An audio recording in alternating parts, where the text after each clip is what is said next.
Summer 2011, and what better way to kick it off than in Newmarket, Ontario at Fairy Lake with the all-new 2011 Kia Optima.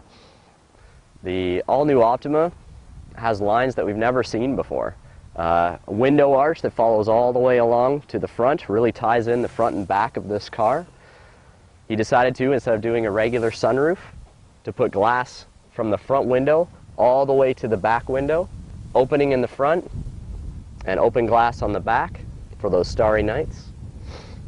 Other nice things, key details that actually are standard on this one. You've got LED indicators in the side mirrors. I'll just demonstrate those with the smart key. These mirrors, of course, will fold up, just in case you're in a tight situation. Coming around to the front section, we've got window de-icer.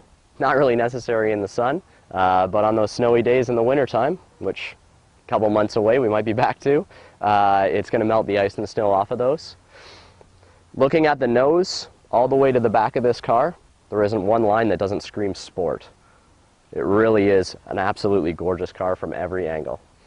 So the three models that you get in this car, I'd almost argue that they're kind of having an identity crisis, where by price range it's in a certain segment, but with the features that you get, it's gone vastly outside of that.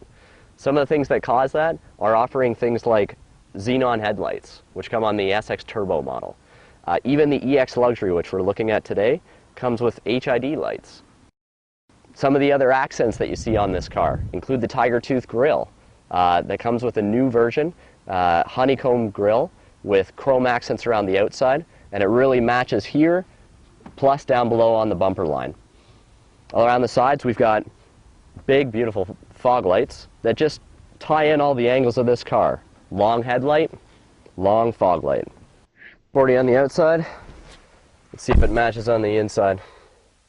Kia's designed a cockpit design. The concept of that would basically bring all the controls towards the driver as much as possible, still keeping the passenger involved, of course.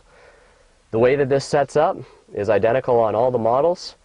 The only real features that we've added in the EX Luxury model are things like dual zone climate control down here, and this version actually has the navigation option up on top. But other standard equipment that we get inside here, again, like a lot of Kias, Bluetooth is standard, cruise, audio controls. All of the new generation Kias are all coming with automatic headlights. We talked about the fog lights outside. Whether they're leather or cloth, heated seats. In this case, you get heated and cooling seats, and those have 2 stages to them. Other key points that I like to look at in here are little details, the stitching across all of the dashes. The fact that we've got a leather-wrapped steering wheel, and in the EX Luxury model, this is heated. If you go SX, you get paddles on it. With the gauge cluster, you get 2 options, analog or what they call supervision.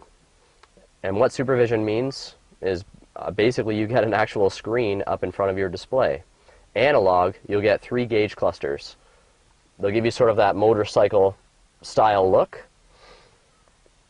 Either way, it matches the dash perfectly. Okay, under the hood, the most important part of the 2011 Kia Optima is the block. GDI standing for gasoline direct injection.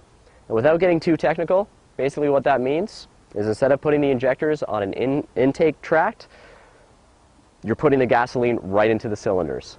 And what that equates to is a heck of a lot more horsepower and a lot more torque. So when you put your foot down, you're going to get a lot more performance out of this 2.4 4-cylinder. Looks great, feels great.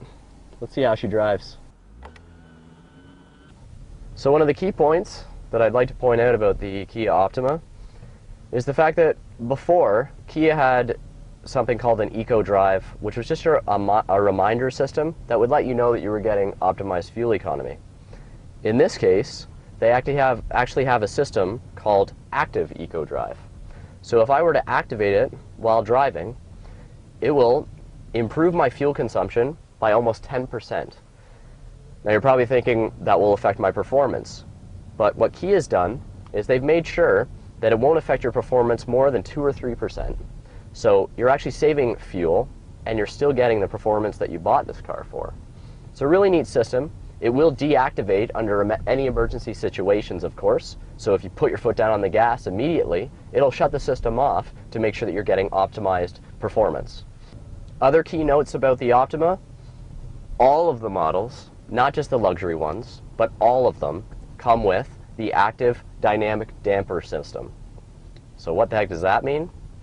Basically, like the Sportage on some of the higher models, it has suspensions that will adjust how the fluid flows around, so you're getting a smoother ride that will actually tighten based on how you're driving.